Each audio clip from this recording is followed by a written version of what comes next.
First win of MLCW AQL. Hey guys, it's Das, and I'm giving the recap for our most recent war versus Grandma's Army. It was a good one, just hard fought from beginning to end against a great clan. We pulled it out for the first time this season, so we were ecstatic to do that, and it was, the 11s chose to put us on their back and carry us to victory. So this was an awesome war. We had some solid performances across the board. A number of 6-packs from the 11s, the 9s. It was a good one. So we did a little recap here. We've got an 11v11, a 10v11, and some 9s to check out. I would say Racer might have had one of the best wars from top to bottom. He was in the 11, 10, and 9 stage. So we're going to start with my 10v11 on this base, but then we're going to take a look at his 11v11, which kind of sealed the win for us. So this is a pretty straightforward hit. Kind of looking at it, I identified that with the help of Zero, we identified that due to the limited splash in the core, I was able to get not only the Town Hall, but the Archer Queen. In doing so, I needed to make sure she jumped the wall, so I dropped that first Skelly spell a little bit further away to have her jump over, and then I spammed down the rest.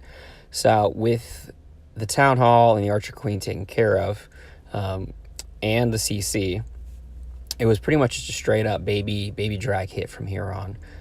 So kind of checking the percentage on this little guy.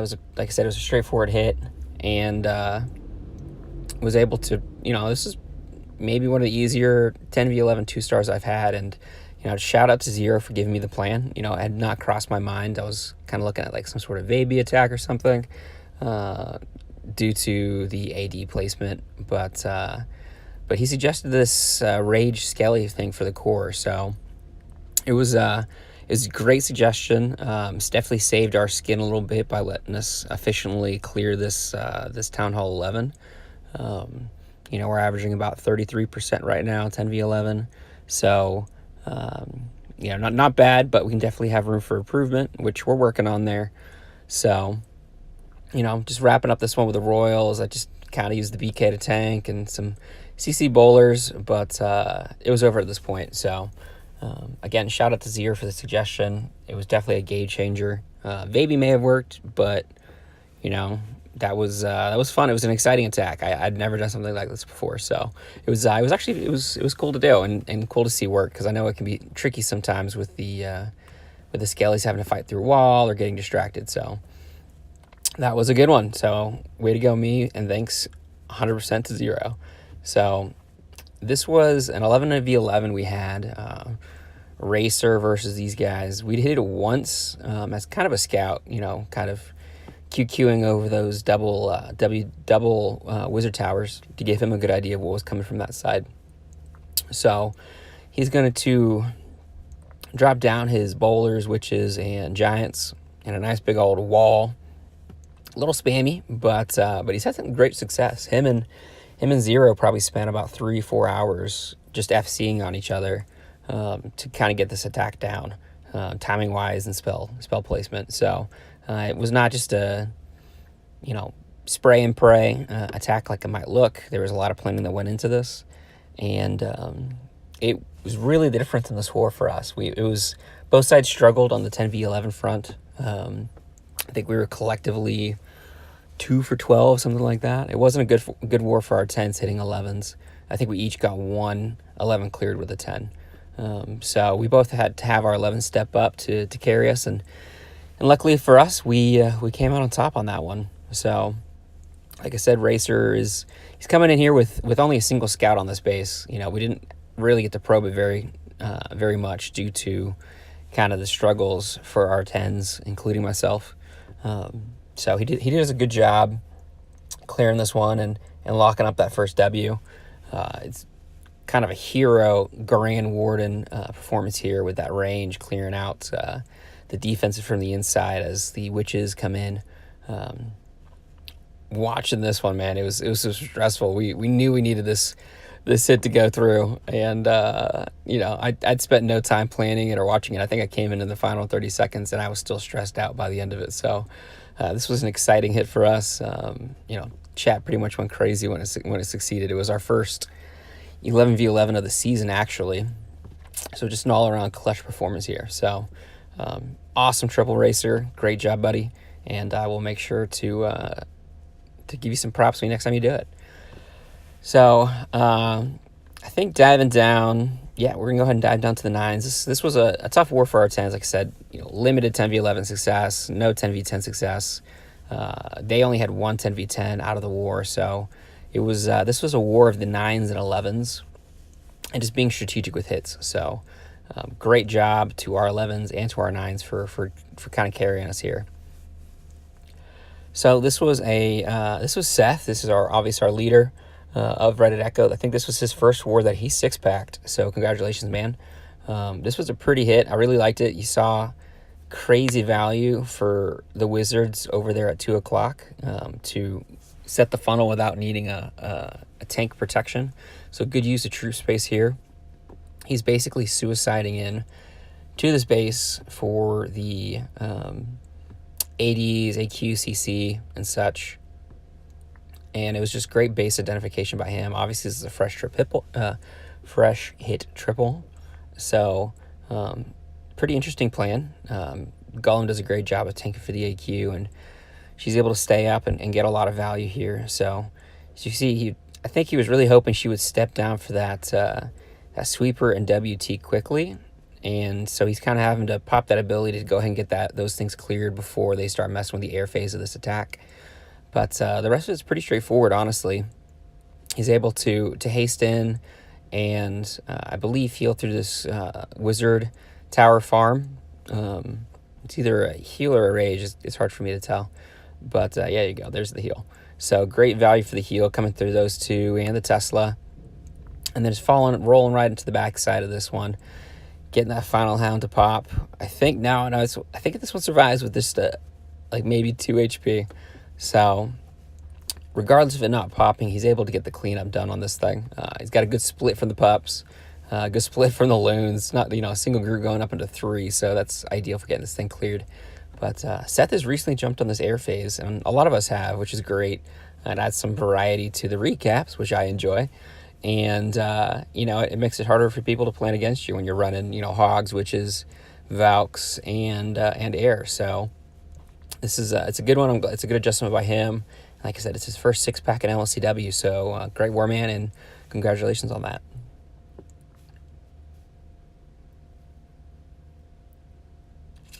So going down to Spud, this was the man ever since he joined us years ago.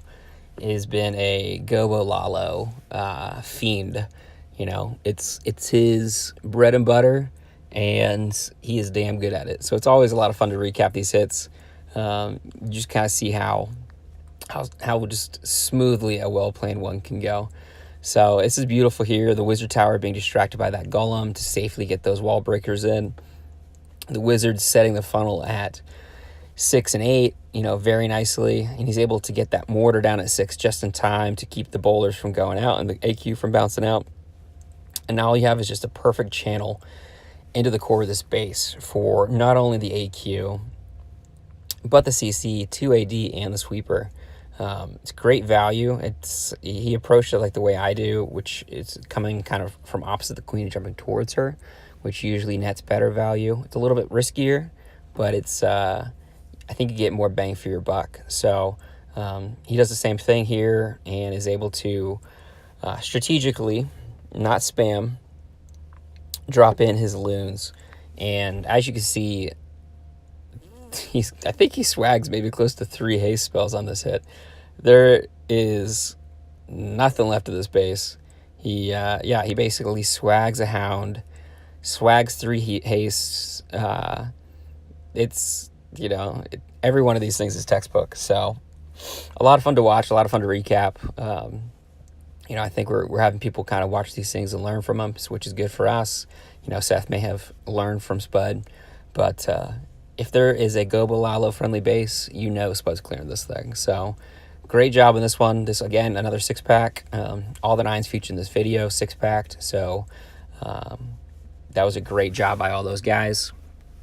and I appreciate y'all carrying our 10's asses, including myself. It was a nice performance. So we're going to take a look at one more 9v9. This was by Jimmy Bucket. He is one of Seth's good buddies. He's been around the clan for about a year. Had a little bit of a tough start to the season, but this six-pack, this war, was a nice pick-me-up for somebody who has a very unique style of hit.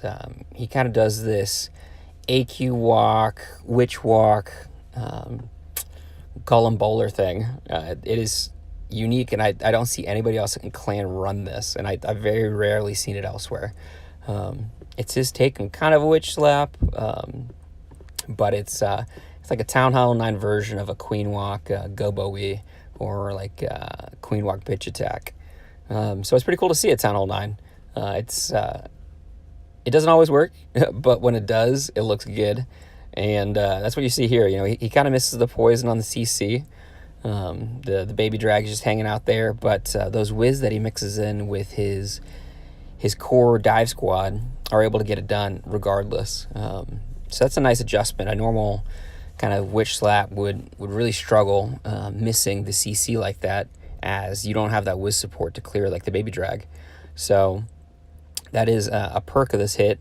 It is, you don't necessarily need everything to go right, honestly. And Lord knows we've seen enough Town Hall 9 hits fail because the baby drag wasn't poisoned.